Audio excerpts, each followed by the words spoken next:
everyone, and welcome to the Cantina Chatter Podcast. For this 10th episode, I am thrilled to welcome the one and only Adam Pawlus of GalacticHunter.com, 16bit.com, and Entertainment Earth.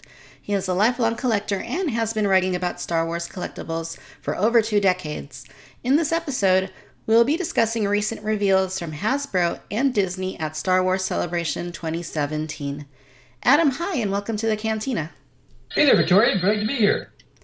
Yeah, it's great that you were able to be here to discuss recent reveals from Star Wars Celebration in Orlando. There was some pretty interesting stuff that came out.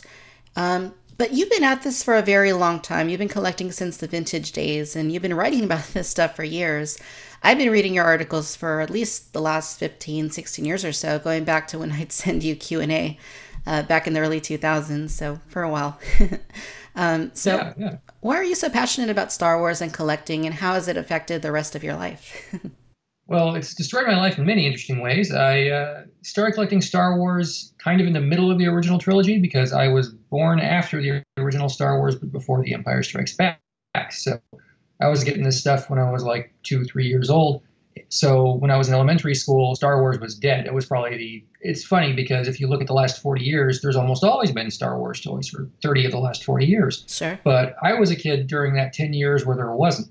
So there's always been that element of scarcity for me. It's always been garage sales, flea markets. And if you wanted a Star Wars figure, there was only a very short period of time where you could get it at the Lionel Play World, the Toys by Roy, and the other stores that no longer exist. Kmart, for example. Uh-huh. And now you have to go look for stuff, but at least it's everywhere. So I was always looking for that kind of a thing. And in 93, I think it was, or 93 or 94, when they did the Micro Machines, I really started going around looking for stuff. And by 95, there was so much interest in this stuff, but so little information. I was at a point where it was, I was hoping somebody else would tell me everything. But after a while, I realized nobody else knew what was going on either. So I started writing an email newsletter and categorized what I did know. And thankfully, a lot of people filled in the blanks with what I didn't know. I had a lot of great sources back then and just kept going. And that led to writing for an eBay forerunner named Auction Universe that didn't last very long. Entertainment Earth was my first advertiser in 96. And I did a lot of magazines and fan club publications. But for Star Wars Galaxy Collector for, I think, just 1 or 2 articles. Toy Fair, and Go Figure magazine was another one. Thankfully, people have freelance budgets. And you're still at it pretty hard all the time. You're online, you're writing your figure of the day, Q&A, and you're busy with 16bit.com, and then all the stuff you do through Entertainment Earth. So, I mean, there's a lot of you going around. Yeah, I'd say a little too much. If anyone wants to be sick of me, there's ample opportunity for that. So I think that pretty much anyone who has been collecting Star Wars toys for any number of years is probably familiar with you, since you are on all of these different resources. But for whatever reason, if there are any people out there listening that aren't too familiar with what you currently do, can you share a little bit about that? Well, if you go to 16bit.com every day, you're going to read something new by me, some sort of action figure review or something interesting in the news. At Galactic Hunter, I write a Star Wars Figure of the Day article, which somewhere around the 2000s I cut back a little bit, and not necessarily every day. Now it's 2 a week. There's also a weekly Star Wars Q&A column, which I've been doing since 1999. It was a Rebel Scum, and then it was at Yak Face, and now it's at Galactic Hunter. And I also work at Entertainment Earth. I manage some things I'm a purchaser, and I help develop exclusives and some other special projects. So I'm also responsible for a lot of the Hasbro stuff that goes on there. Nice, very involved. So when casual fans and collectors say, yeah, I live, breathe, and Star Wars, that's all I do. Like for you, it's actually really true. Yeah, it's good and it's bad. I mean, it's one of the funny and slightly shameful things is I'm around this stuff so much. Star Wars Celebration was something I could avoid this year. I've been to 5 of them. And every now and again, you just look at it and you're like, okay, that looks like a lot of fun, but I'm going to be seeing a lot more of this stuff really soon. I've seen a lot of this stuff already. I can not pay the $1,000 to fly out there. Sure. Yeah, it's always very involved when you go to any sorts of conventions, or especially these Star Wars celebrations. There's so much going on. I mean, I haven't been to one in a long time. The last one I did was Celebration 4, and that was 10 years ago. But yeah, it's a pretty crazy thing. Yeah, I missed number 4. I was at 1, 2, 3, 5, and 6, and I liked 5 and 6 a lot. Orlando was a really great place to go because Steak and Shake and repeated visits to Steak and Shake were on the menu. Nice. So, Star Wars Celebration, with it came some very interesting reveals from both Hasbro and Disney, and I'd like to talk about what was shown and what it might mean for the future of collecting. So let's just dive right into it with what may have been perhaps the biggest reveal from Hasbro, and that was during their panel they revealed that Star Wars The Vintage Collection is returning in 2018. And this is something that for longtime collectors, they've kind of been banging the drum and lobbying and clamoring for it to come back. And in fact, I started a petition on change.org to bring them back recently, which you may or may not be aware of. Yeah, I saw. Yeah, we got over 1,000 signatures in the very first week. So needless to say, I was absolutely thrilled at this news, and everything I saw online indicated that most people were celebrating the announcement. Was this something you expected to happen at this point in time? And do you think that this attempt at 3 3/4 inch super articulated figures will be successful? Define success. Every few years, we see Hasbro bring back vintage. I mean, for longtime fans, you might remember it was out in 2004 to 2005, and they brought it back for 2006 just for 5 or 6 figures, and then 2007, same thing, before the 2010 line brought it back. Hasbro learned very early on that fans do enjoy vintage packaging and are willing to pay a premium price for it. And it can only go so long. I mean, after a while, stores get a little backed up and you have to refresh the wave, even if it's the greatest thing in the world for fans. So we might get a year, 2 years, a year and a half out of this, whatever it ends up being, before Hasbro says, okay, let's put it back in the vault, do something else, and then we can launch it again later. I wouldn't be at all surprised if we saw another 100, 150 figures like this, and then they rested it and brought it back a few years later, until the time where it gets too expensive to do because the manufacturing costs, we're definitely seeing 3 3/4 inch and 6 inch prices converge. And I think that doesn't help either necessarily. People are really excited about vintage, but I'm really curious if they're going to be excited about $15 or $16 vintage figures. We don't know what it's going to be yet for sure, but we're still a year off. We've seen a lot of prices in China be going up for manufacturing Vietnam as well. And of course, some of the figures are going to be probably repacks. We've already seen Ray, and I'm assuming it's nationwide based on everything I've heard, but you can go to Walmart right now and those Black Series figures are $5.86. So there might not be a very eager market for the vintage repack. Sure. Now, where you're located, what is the selection like for the Black Series 3 3/4 inch at Walmart? It depends on the neighborhood you go to. I mean, in Phoenix, it's pretty fantastic to go from one area to the next because there are areas that are a lot of families, and there's areas that are a lot of retirees, and there's a area where there's just not a lot of fans. So if you've got gasoline and time to kill, you can't find everything, but in the last couple of weeks, I've seen Phasmas and Stormtroopers and Jins and Cash-ins. I haven't seen Ceremonial Leia or the 2 Rogue One Troopers, the Shore Trooper or Death Trooper, in a while. But most of the other stuff, no Darth Vader either, but almost everything else I've seen at least one of in the last couple of months. Wow, that's a huge contrast to what it's like here in San Diego. Like if I go to any Walmart here in the area, all I'm going to find in regards to that assortment is going to be Endor Han, Finn, and the occasional Poe Dameron. That's basically been what it's been like for the last year or so. I think I saw one of the Force Awakens Han Solos like on 2 occasions, but that's been it. The only other time I've seen anything other than that was when I went out of town and actually went like higher up in the state, and I was able to find one Royal Guard and one Ahsoka and one Jin. That was back in November, but other than that, it's really high and dry in these parts. So yeah, I mean, yeah, that is interesting to hear because right here it's so dry. There's really nothing, and from my point of view, it kind of seems like at least in this area they're clearancing those things out because I mean that's all they have, and that's all they've had for almost a year now, and they can't really get anything else in. So I kind of like seeing that, but it is interesting to hear that in some areas the selection is a little bit better, and they're still doing that.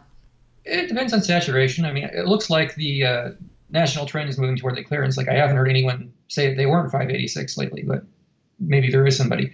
But like in Arizona, we have a lot of Walmarts, like a ton. And when I lived in Los Angeles for 5 years, I believe there were 3 or 4 that were within regular distance of my commute. And so Los Angeles is a much bigger city than the greater Phoenix area. In Phoenix, we probably got a good 15, 20 Walmarts if you're willing to drive up to half an hour. I mean, there's a lot here. It's much friendlier to that kind of big box store. And I think that makes all the difference too, because if you're only going to 1 or 2 stores, you're not going to see a lot of stuff. And sure. That's good and bad. I mean, no one should be asked to go to every store and spend their entire weekend looking for figures. But those of us with nothing better to do, it's easier to find stuff. Sure. And we actually have a brand new Walmart that's going to be opening up here in May, I believe.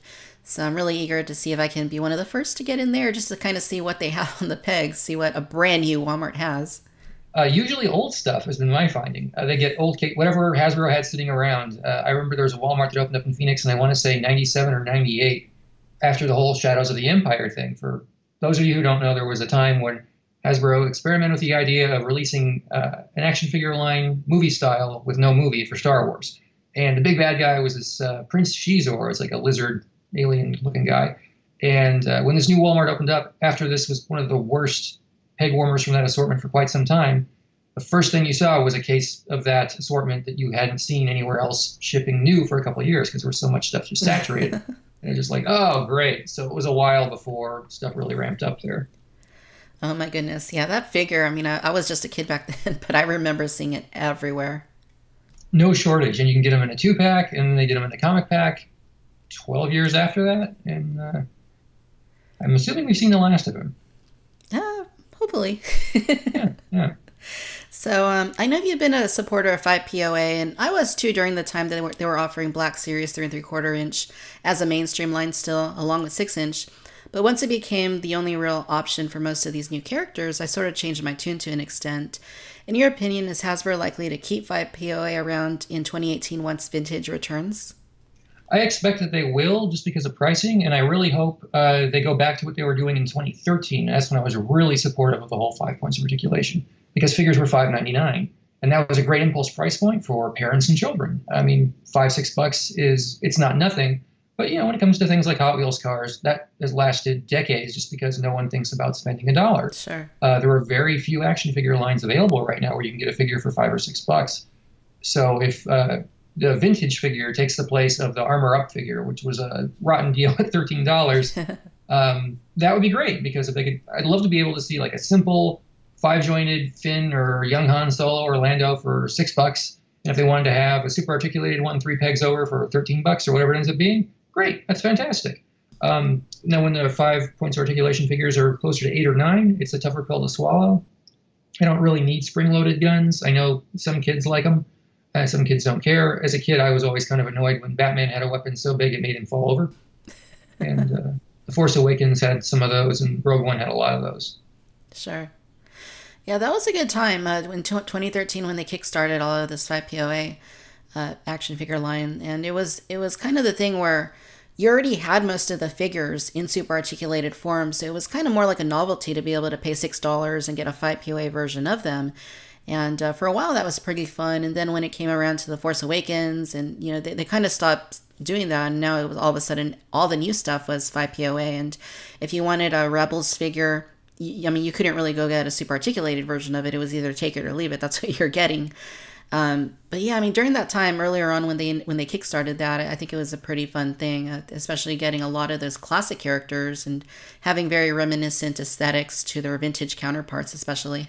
Yeah, I think there was a lot of opportunity there, and I might be on the other side of the coin. I thought that the format was great and the price was good, but the character selection was just dull.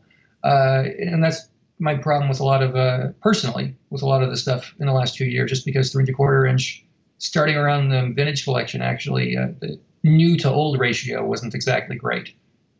New fans come on board all the time, so it's kind of unfair of me to say that because I've been doing this for so long. Because from where I sit, it's like, hey, if you want a figure, go to Amazon, go to eBay. You can probably get a good version of most characters for $10 or less. So when you saw Wave 1 of Vintage back in 2010, and it was all Empire Strikes Back guys that they've done at least once, twice, 3, maybe even 4 times, it was pretty boring. And when they did the 5 jointed figures in 2013, it was Revenge of the Sith guys, and Hasbro's been really good at keeping Revenge of the Sith versions of Anakin and Obi-Wan and the Clone Trooper and everybody else in circulation the whole time. So it was like, oh, more of these. So I was more of a fan of the novelty of the different aesthetics than I was about the actual character selection. Because, hey, $5, hey, that's something different. At that point, I just could not stand another super articulated take of Obi-Wan or Anakin because you had so many of them. Gotcha. Yeah, that $6 price point was pretty amazing. And then if you wanted 2 figures, it was $10 for a Mission Series 2-pack. So, it's really hard to beat something like that, especially if you are buying for a kid or, you don't have a big income, but you do want to get a couple of Star Wars figures. You really can't go wrong with a price point like that.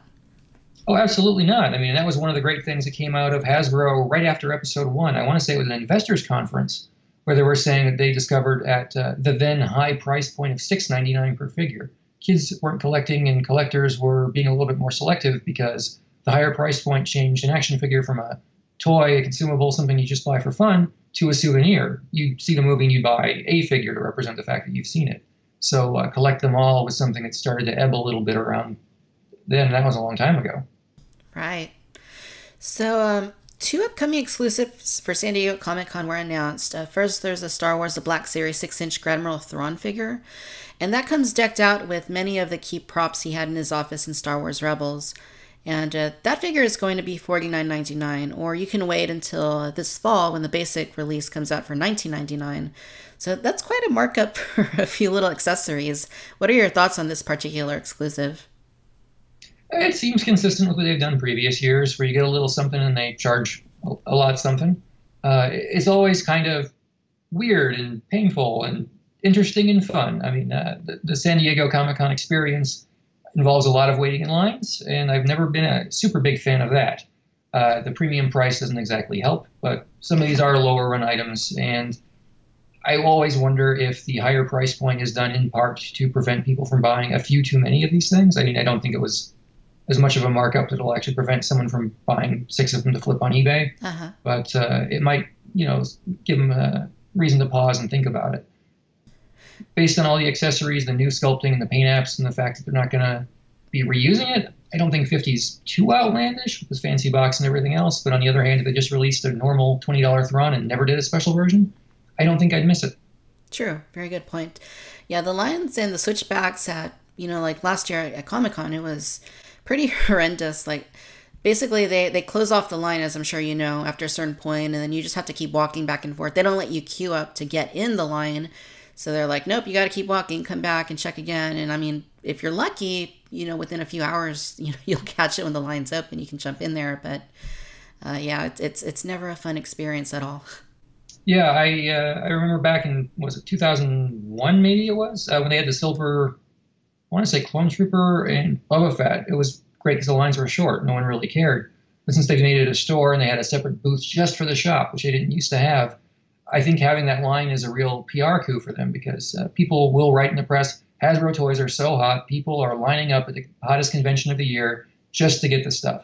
And I always hear stories about people who do that, not just because they want the stuff, but because it helps pay and subsidize for their trip. The convention ticket itself isn't that expensive, but the hotel and the plane ticket add up fast. So if you go to a booth and you spend some time, people use that to pay for their trip, and that's kind of depressing. Because it means that some of us who just want the toy, I mean, for me, sure. I have to go there for work purposes. But I mostly go to conventions because I want the exclusive figures. And it's a real pain in the neck to have to wait 3 hours, 4 hours, 5 hours, and then get that feeling in your stomach when it's like, I wasted my entire day and I didn't even get what I want. Yeah, absolutely. And that's actually a really good point you make. I hadn't considered that, is that it is a pretty good PR sort of thing for them to say, oh, yeah, our line was packed all day long. Everybody wanted this figure, and in the grand scheme of things, maybe it was only like a very small percentage of people who were actually at the show. But yeah, that's a pretty interesting line of thinking. Oh yeah, the edition sizes aren't disclosed to the public, but they're not huge, and the number of people going are. I'm not sure exactly what the official versus the unofficial tally is because they changed the whole thing with the badges last year. They have to scan your badge before you can go in. Before that, a lot of people were sneaking in without badges or badge sharing. And it was expected that the number went down, but it was still, 120, 150,000, something like that? Wow, yeah. Now, there's another exclusive, too, for Comic-Con, and this is the Star Wars The Black Series 6-inch Luke Skywalker with Landspeeder, which will also be released in the main line later in the year. But as far as I can tell, the differences with the exclusive version are that it has an engine bay, it has a dirtier paint scheme, and maybe a couple extra accessories for Luke, but the price is a whopping $89.99, whereas the regular release later in the year is going to be $59.99. So that too is a pretty big jump from the regular version to the exclusive version. Yeah, I think that one's a bit more of a tougher pill to swallow. They've been doing this with Transformers for the last several years. They would have usually it's whatever their biggest toy of the year is. They do a special version for Comic-Con that has an extra accessory, some extra paint, and costs you an extra $40-50.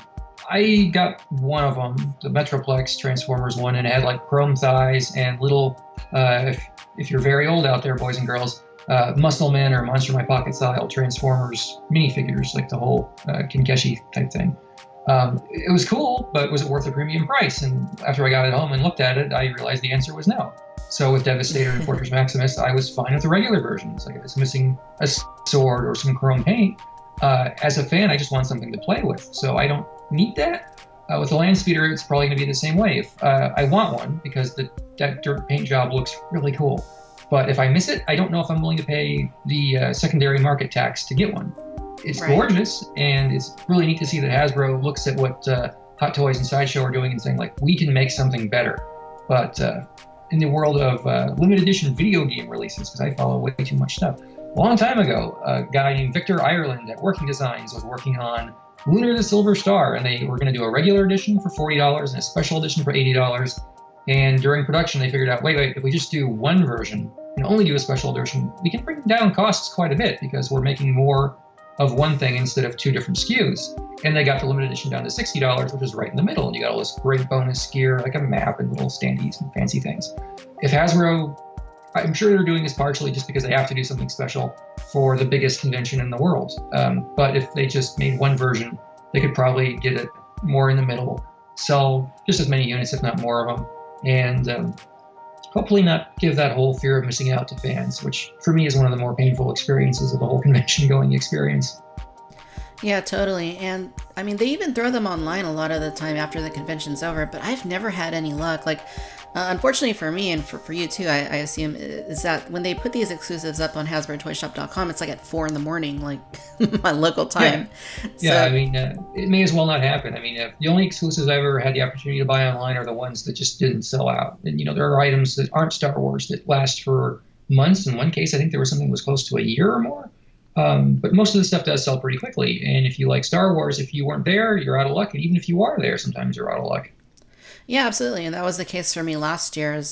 They had the 3 exclusives. There was Kylo Ren, there was Obi-Wan with the table, and then there was Jyn Erso. And by the time I was actually in line, they were like, yeah, we have all 3. But then by the time I got, like, once they go from one line to the next line, they're like, yeah, okay, we'll get this around your head. We're already out of Jyn, we're already out of Obi-Wan, so Kylo Ren is it. So I'm like, darn, I've been trying to get in this line all day, and I'm only going to end up with Kylo Ren, which was okay. I was happy to get that, but, you know, I was never able to get the other 2, or, you know, particularly Obi-Wan was the one I really wanted, but that's just how it goes. And the good news and bad news is, depending on your patience and your willingness to set up eBay alerts, the long tail of history kind of turns toward things going down. We as collectors have short attention spans. There are literally thousands of Star Wars figures. So there's usually a period. It stays kind of above what you paid for it. But like a $60 figure might rocket up to 120, 140, but it'll also go back down to 90 or so for a brief period of time. So if you're willing to pay a little bit more, if you didn't make it out to the show, you shouldn't have to do that. But that option is available. And thankfully, the prices usually go down before they go up again. Definitely. What I like to do, and maybe this is letting out a little bit of a secret, is I like to watch those really early morning auctions because a lot of the time people are asleep. Yep. And, you know, sometimes if you get lucky enough, you can grab something at less than what it normally goes for in the secondary market. Absolutely. I've made that mistake before. I used to do things where I'd bid on a couple of items, kind of not quite lowball, but kind of lowball.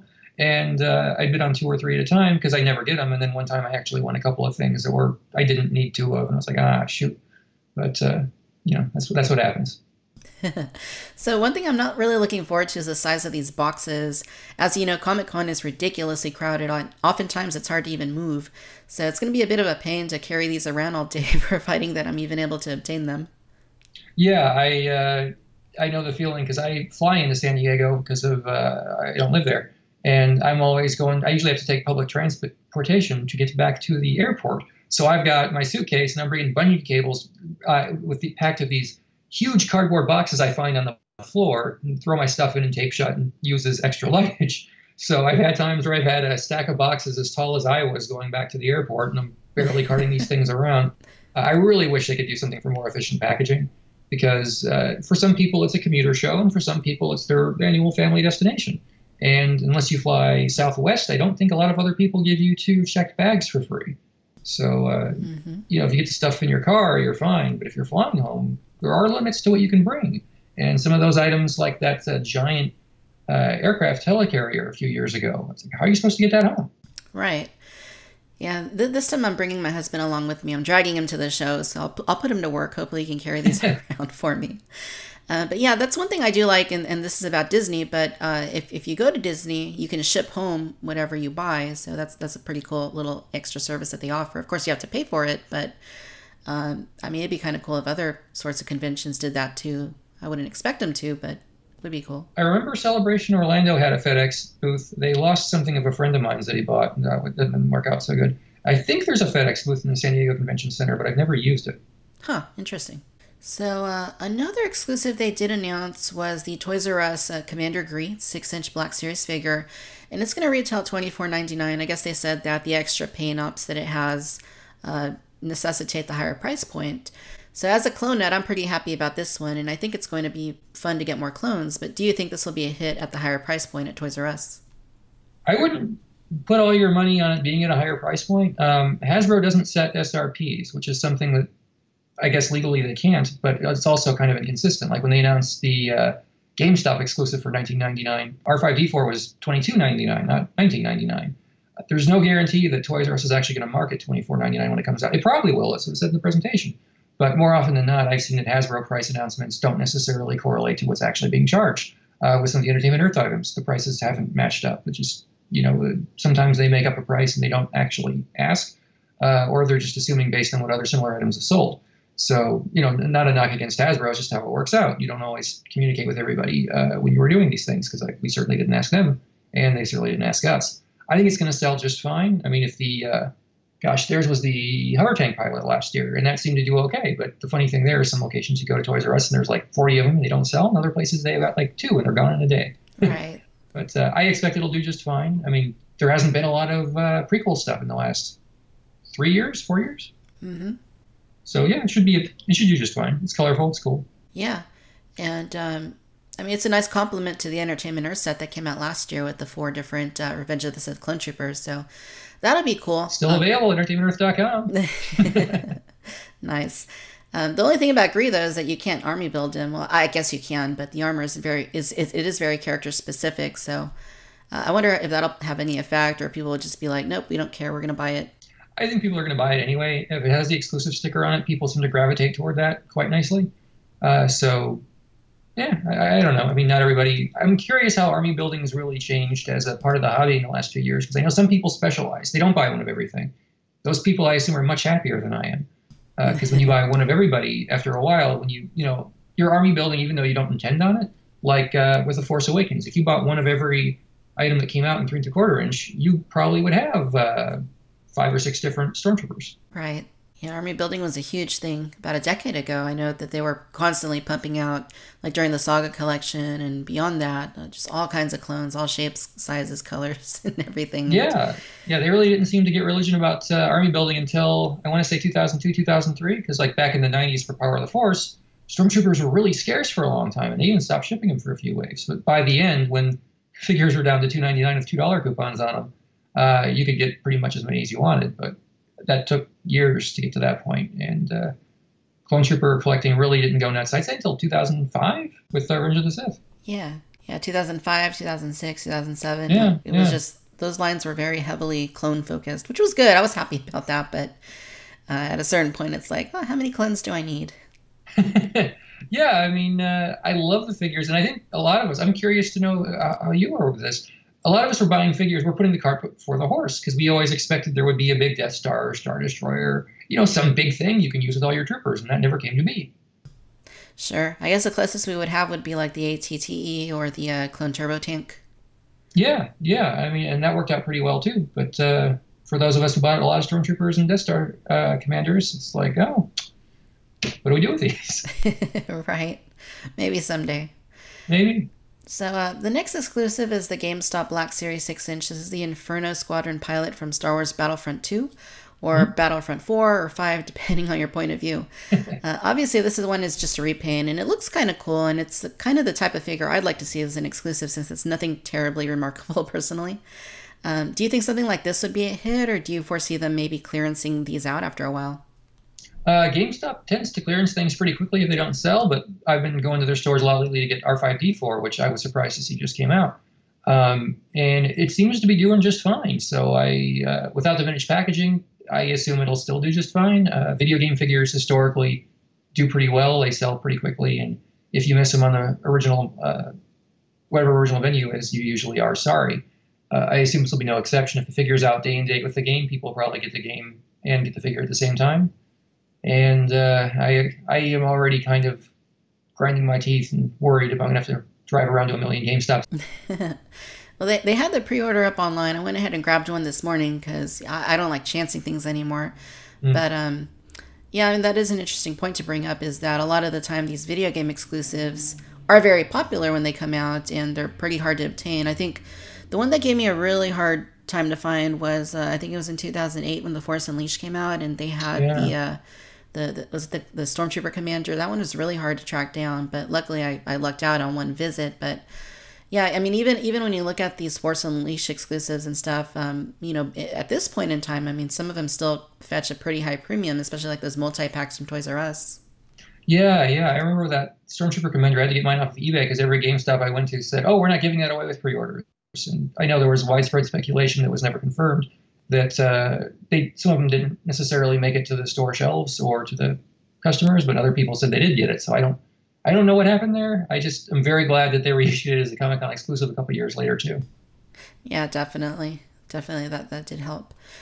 So we also got to see some upcoming 6-inch Black Series figures that will be in the main line later this year, like Tarkin and Jaina Solo. Well, Tarkin was confirmed for spring 2018 this morning, or so I read. Oh, cool. Yeah, but Tarkin makes me really happy to see because he's one of my favorite characters, and I've been wanting a figure of him in the scale for quite some time. And he also comes with the interrogation droid, which is really cool. And Jaina, on the other hand, was a figure I honestly wasn't really looking forward to, especially after the shenanigans with the fan choice vote last year. But now that I see the figure, and after hearing how they started with kind of basing it off Harrison Ford's face, and then they gave it Carrie Fisher's eyes, I'm actually pretty excited for her. She definitely has the Han Solo smirk, and she looks to be a pretty top-notch figure. So any thoughts on these two?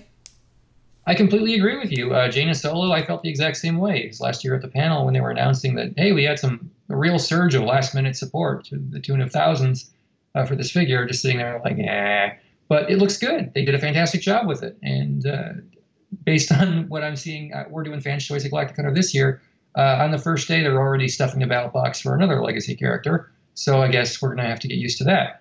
But at least Tarkin turned out fantastic. I'm glad we didn't have to wait 20 years for him in this format, too. Yeah, definitely. So these are going to be pretty exciting again. And I anticipate that they're probably reusing some of the parts in Tarkin that they used for Thrawn and maybe even for Director Krennic. So hopefully with that being the case, maybe they're going to give us some more Imperial troopers or Imperial officers down the road. It'd be nice. I mean, if they spread them out, that'd be cool. But it's amazing how restrained they've been with repaints. They gave us a lot of Sand Troopers up front, but it took them 2-3 years to give us the first Astromech droid repaint. That's true.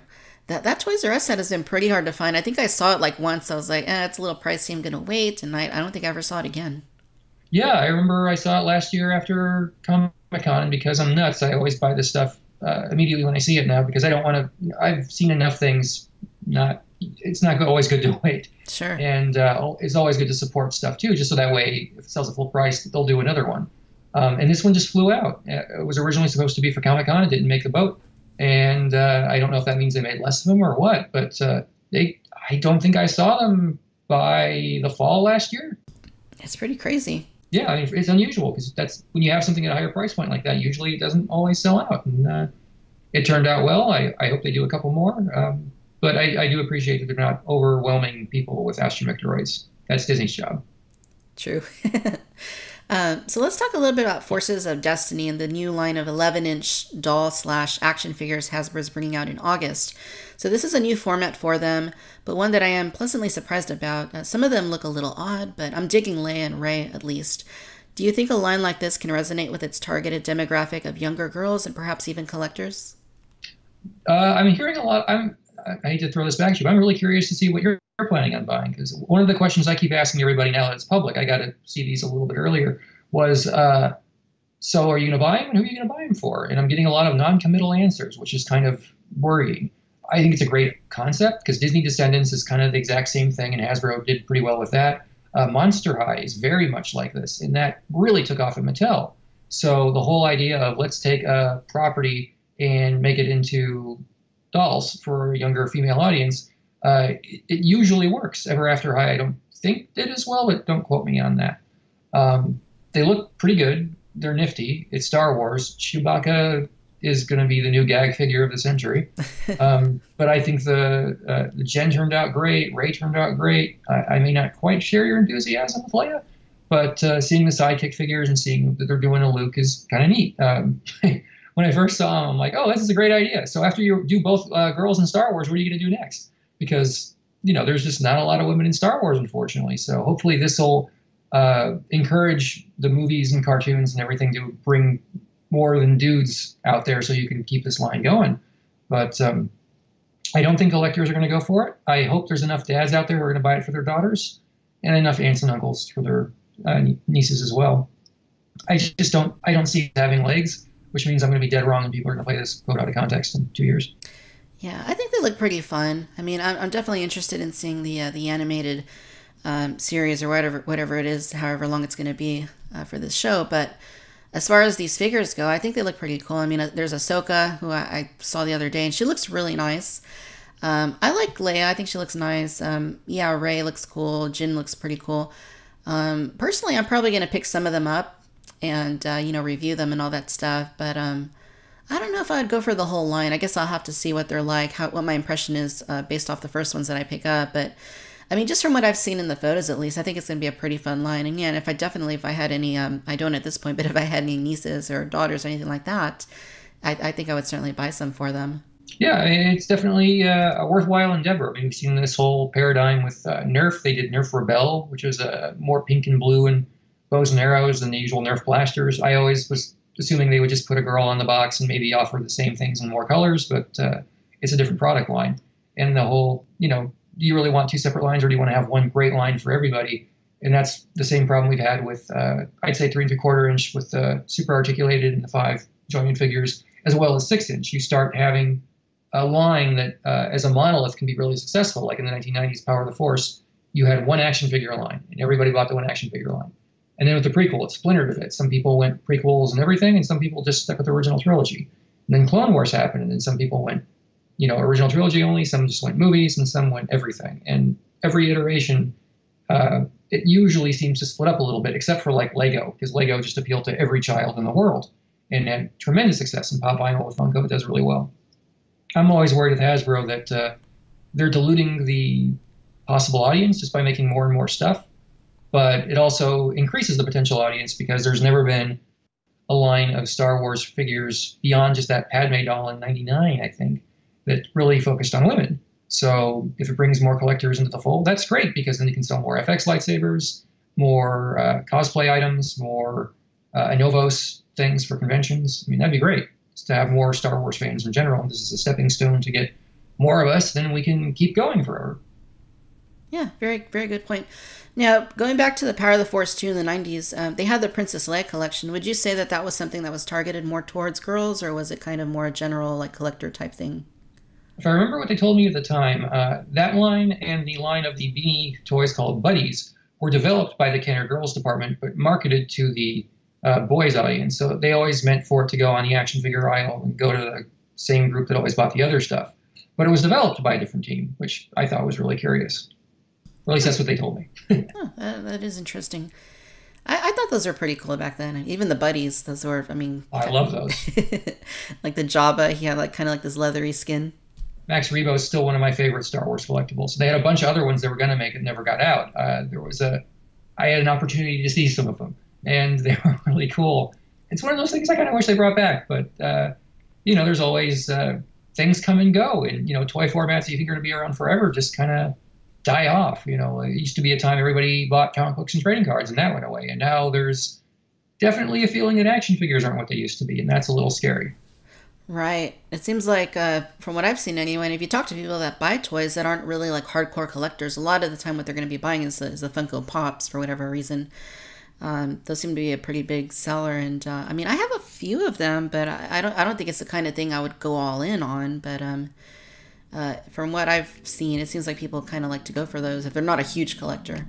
If you're locked into a format, you usually stick with it. And I think with Star Wars, 3 3/4 inch is so intrinsically wired into it. Like, if you collect Star Wars, you probably had, in the 90s or before, you were into 3 3/4 inch figures. And because there really wasn't much of an alternative. And now you see like Funko.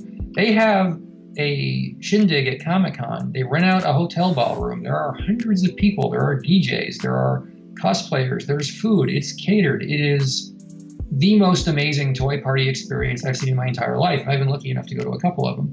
These are some of the hardest core people I've ever seen in any hobby. And they are happy people. And it's great. But at the same time, it's a little frightening because they make so much noise that it's louder than a lot of the rock shows I go to. Oh, wow. And yeah, it's fun. If you have the opportunity to go, Funko Fun Days in San Diego, it usually sells out in like 30 seconds when the tickets go on sale. You got to see it. It's amazing. That sounds interesting. Might have to look into that. Yeah. So moving away from Hasbro, we saw that Disney is really ramping up their droid factory line. They showed some protocol droid parts, they showed Chopper, they showed a vintage-inspired set with C-3PO and R2-D2, all to supplement their already popular line of astromech Build-A-Figures. Is Disney becoming, no pun intended, a force to be reckoned with when it comes to certain items in the 3 3/4 inch scale? I'm wondering what's going on there, because like when they had that Starspeeder 1000 a few years ago, they were getting into areas that are usually reserved for Hasbro. The astromech droids were interesting to see too, just because they could make their own stuff, and they also can make you jump through hoops to get it, which the droid bins, the first time I came face to face with those in Orlando, I was this close to quitting the hobby just because like I can't handle this. They were all out of like left legs that day. So you pay your $100 to get in, you fly across the country, and you're like, you gotta be kidding me. Like, I came here to buy all these dumb things, and you can't sell me a whole droid? And it took a while. I eventually got all the parts, but if you're an obsessive collector who needs one of everything, it's madness. And I love seeing what they're doing as far as the quality of the product. When you have it in your hand and you get to see it, it's really cool. But I really wish they could do more box sets and carded figures like they're doing, because when it comes to parts bins, it's just completely bonkers. But the R2 and 3PO 2-pack, it's a great idea. You want those characters in circulation all the time. Chopper with the upgraded corrected leg, that's awesome. I mean, the Hasbro figure was super hard to get for the longest time, and it still is. Yeah. So seeing them fill in those gaps where Hasbro maybe just doesn't want to go back yet, for whatever reason, maybe their tool isn't there, and to do in this case with Chopper, it looks like a better version of the figure, I'm thrilled to see it. I just wish it was sold at the Disney stores in addition to just the theme parks, so people had more opportunities to buy them. Yeah, certainly. How does that happen though? How do you go and build your droids and they're missing like left legs? Shouldn't they all be in equal parts, or how does that work? I would love to know. I mean, when you see kids put stuff together, they are not always interested in putting together something uniform, and it's kind of fascinating because we as collectors have a certain mentality in the way we see the world. Like, I'm sure you and I both see things primarily through the prism of Hasbro as a fan, a collector who wants things to be more or less right. But there's also all these Lego kids who can build their own X-Wing, and they don't care if it's right or wrong. And at the Droid Factory at Disney, it's the exact same situation. You'll see one red leg, one green leg, a blue body, a different dome, and the third leg doesn't match anything in the middle. And they're really happy with it. And they made a droid that's unique to them, and they think this is fantastic. And it's like the kid who has the weird coloring thing that the mom puts on the fridge. They made something uniquely them, and that's what that experience is about. But to me, that's sacrilege. Yeah, all very good points, though. I mean, if I were 5 years old putting a droid together, would I notice that the right and left legs are different? Probably not. Yeah, they changed the legs, thankfully, just to be one leg starting in, I think it was 15, so they don't have the wires on them anymore. And that solved that problem. Yeah, I've heard some people complain about that, and but I guess if it simplifies the process on Disney's end, maybe it's a good thing? Oh, I would prefer the wires as a collector, so if they sold me a carded figure, I'd rather have that. But having dealt with the nightmarish experience of trying to assemble a droid, I very thankfully had the one-size-fits-all approach. Right on. Now, are you collecting the exclusives too? Like they always, well, I guess the whole line's exclusive, but every holiday it seems like they're having a different droid. Like last year and the year before that, they had a holiday droid, they had a Halloween droid. Are you buying all of those as well? So far, so good. Yeah, as long as I can have access to them, I'll keep buying them. If it gets to a point where they start saying like, "Oh, we're only going to make 400 of these," and you got to line up at 2 in the morning or whatever, if that ever happens, I'm done. But as long as they make them available, I'll keep buying them. 12, $13 is a good deal. Yeah, yeah, totally. The one that I thought looked really cool was this year's Halloween exclusive. It looks like it's glow in the dark. Oh yeah, yeah. Wait, is it glow in the dark? I just thought it was clear green. No, I think it's glow in the dark. Well, I got to buy 2 or 3 of them then. That's fantastic. No, I have a lot of glow in the dark figures. I have some on my desk right now. I have a glow in the dark area in one of my walk-in closets, so just glow in the dark toys. One of my favorite lines, the Outer Spacemen, are currently doing 3¾ inch outer space aliens based on these 1960s bendable figures, but they're just all glow in the dark plastic. I love glow in the dark stuff. So yeah, I want that. If that glows in the dark, I gotta get a couple. Yeah, glow in the dark. I mean, I that doesn't seem like something they really do anymore. But like back in the '90s and '80s, that was kind of like a big thing. Glow in the dark. I mean, it's just an extra element of playability and fun. And yeah, it's too bad you don't really see that a whole lot no more. Yeah, that has a lot to do with durability in some cases, and I don't want to say snobbery, but kind of. I was at a convention in Texas in 2000, and I got a chance to talk to a lot of Hasbro designers. And at the time I said, "Hey, did you guys work on Jurassic Park?" There was this great line called Chaos Effect, and the last year for it was going to be like Night Hunter dinosaurs that glow in the dark. What happened to those? And they just kind of rolled their eyes at me like, "Oh, glow in the dark, that's so cheap. You know, that's like a gimmick when you don't have anything else to do. You just take the same toy, put it glow in the dark plastic, and call it a day." And I'm like, "Yeah, that was awesome." And they're like, "No, it's not awesome." I'm like, "Yeah, it's awesome." But like looking at Star Wars, I think there's 2 lightsabers that glowed in the dark in the entire history of the line. The first McQuarrie Trooper and one of the 12-inch Obi-Wans, and maybe I'm forgetting something. But I think that's it. And Transformers, they can't do it because I guess it had to do with durability. But I think there was glow-in-the-dark stickers on BotCon CAT Scan. And that's it. I mean, it's just there's certain things like this, which I think, especially if you're a toy person, you just love. But right now, it seems the only people who really have truly accepted the wonderfulness that is glow-in-the-dark into their heart are the indie guys. Because I don't know if any of you out there, or you, Victoria, follow Glyos, Onel Design. I don't collect them, but I'm pretty well aware of them, yes. Oh, yeah. They seem to do a batch of glow-in-the-dark ones at least once a year, and their glow is better and brighter than anything I've bought. Better than Legions of Power, better than the few Hot Wheels glow-in-the-dark cars they occasionally do. Huh. It's just like amazingly good for a mass-produced green and glowing figure. And I'm glad they're doing it because Hasbro, other than like, I think there was a 3 for Amazing Spider-Man had some glow paint on it, and that was it. Wow. That sounds really cool. I got to check those out now. But yeah, I mean, it really would be cool to see more stuff follow along those lines. But I guess we'll see. So the big thing that they teased for Droid Factory, which makes a lot of sense to me if they were going to start doing vehicles, but it's the Jawa Sandcrawler. And now we have no idea how big this thing might be or what price point it's going to go for. And it's the first time this vehicle has been done from the ground up since the vintage days in the scale. So with the little amount of information we have to go off at this point, which is basically just the image of the silhouette, what are you guessing this thing might be like? I'm really curious if we're going to get something that's like an IKEA item or not, just because of how do you get this thing home? I mean, they sell some pretty big ticket items inside Disneyland theme parks, but if that's the R1G droid in there, that thing's got to be, 4¼ 4½ inches tall, which means that Sandcrawler's got to be 16 inches tall and 20 inches long. Wow. I mean, it may not be the biggest Star Wars vehicle of all time, but it's pretty close. If they have like conveyor belts and droid storage, I don't know. I mean, I'm pretty unimaginative. If I were doing this, I'd probably just make it into a droid storage case. You can put 100 astromechs in there. But what child would want that? I'm hoping they take a cue from some of the video games, which had conveyor belts and maybe lava pits, or, you know, it looks kind of like the boiler room on Bespin where Chewie got C-3PO. Yeah. Yeah, I'd like to see something like that in there. I'm sure it's not going to be radio controlled. Hopefully there's going to be an elevator chute. Yeah, I'm just looking at it, and there have been lots of talks at various companies about bigger and bigger Star Wars toys, even bigger than this. And it's certainly getting to a point where I've had conversations with people saying, okay, how much space do you think a collector has? And how much longer are they going to continue to collect if you give them items that are room fillers? And this looks like one of those. So I hope if they do this, they don't do anything else for a few years, just because, you know, if they did a giant AT-AT or a huge AT-ST or, I don't know, even a big Death Star playset, the question of where does it go becomes more and more of an issue as our collections enter their second, third, and fourth decades. Yeah, totally. Like something in this size, I mean, depending on how big it ends up being, like, I mean, from what you're suggesting, it could be pretty big.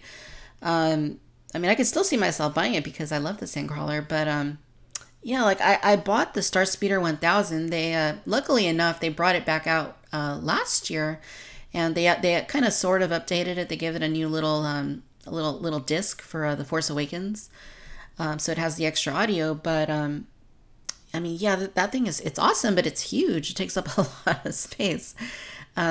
So yeah, I mean, if something like this, I think I would probably definitely be interested in getting it, depending on what all it entails. But I mean, yeah, the space thing is certainly a huge issue nowadays. Yeah, over the weekend, I kind of had another one of my rare crises of collecting confidences. Because just looking at all the droids, the Sandcrawler, and everything else, is the amount of work you have to go through. And if you total up how much money all these figures cost, I mean, Disney alone has at least $400 of items that were announced for 3¼ inch fans. That's not counting Hasbro. That's not counting 6-inch 40th anniversary and everything else coming. And then you look around your own collection, you're like, I got to either make room for this or quit. So right now I'm in the let's try to make room for it phase. But there's stuff that, we bought that we never did anything with, like M&M Chocolate Empire figures from Hasbro from 2005. It's like, why do I have these? Do I still need these? And, leave it to Steve Sansweet to archive everything and have the one complete set. I don't need to be that person anymore. So here's a final bonus question. What did you think of the new trailer and teaser poster? Trailer and a teaser poster. I mean, it's funny because like I'm getting older and seeing people lose their minds in social media, and I'm sure part of that's hyperbolic too, is interesting to me because like I remember when the Phantom Menace trailer came out and that was the big deal.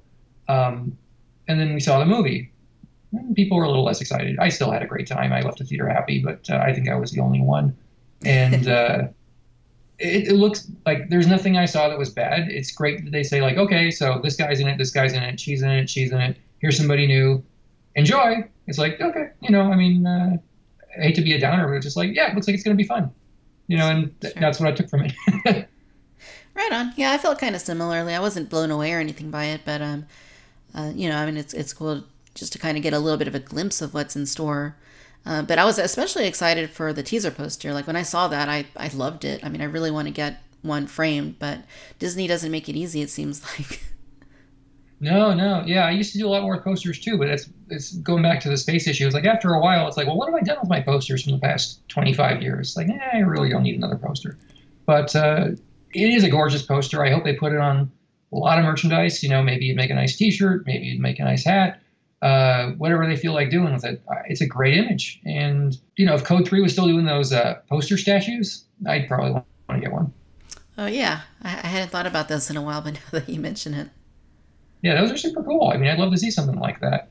And I'm really looking forward to seeing the movie. I mean, I'm one of the few people who likes The Force Awakens more than Rogue One. So I'm really excited to see those characters again and see what happens next. And, hopefully the toys are going to be just as good as the movie. I think that's what we would all like to see happen. But yeah, hey Adam, it's been fun. It seems like we got a lot of stuff coming. It'll be interesting to see how things play out with the vintage collection next year and all of these exclusives that are in the pipeline. So yeah, we've covered a lot of ground. Now, if our listeners do want to look you up and see your websites and find you on social media, where can they go? If you look up Adam 16-bit, that's my moniker just about everywhere. So Twitter, I'm there. I'm on Tumblr. I've never had a Facebook. I just decided to stay off of that one. And but I'm also at 16bit.com, galactichunter.com. And if you want to see what we do at my day job, you can buy toys at Entertainment Earth. Nice. Awesome. Well, hey, thanks again for taking the time out of your busy schedule to be with us today. And hopefully at Comic-Con this year, I'll finally be able to track you down because last year we kept missing each other. I am in a lot of meetings. It's a lot of fun. Nice. All right, my friends. Well, that'll do it for the 10th episode of the Cantina Chatter Podcast. Be sure to visit Adam online, as his expertise in Star Wars collecting is invaluable and his articles are a good deal of fun to read. I will throw some links down below. Be sure to rate, comment, and subscribe to this podcast on iTunes, Podomatic, SoundCloud, and YouTube, and follow along on Facebook, Instagram, and Twitter. As always, thank you for tuning in. Until next time, bye-bye.